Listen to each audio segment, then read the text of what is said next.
இருந்த போது ஏற்க மறுத்தாள், அதுதான் பிடிவாதம். இருந்த போது ஏற்க மறுத்தாள், அதுதான் பிடிவாதம். அவன் பிரிந்த போது பார்க்க துடித்தாள், அந்தோ பரிதாபம். பிரிவே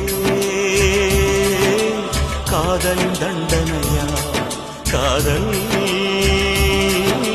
தோல்விய வேதனையா? காதல் தேடி வாழ்ந்த காளை கை கூடி வந்த வேளை, பார்க்க வந்தாள் ரோஜா மாலை. அவ பார்க்கும் முன்னே என்ன லீலை?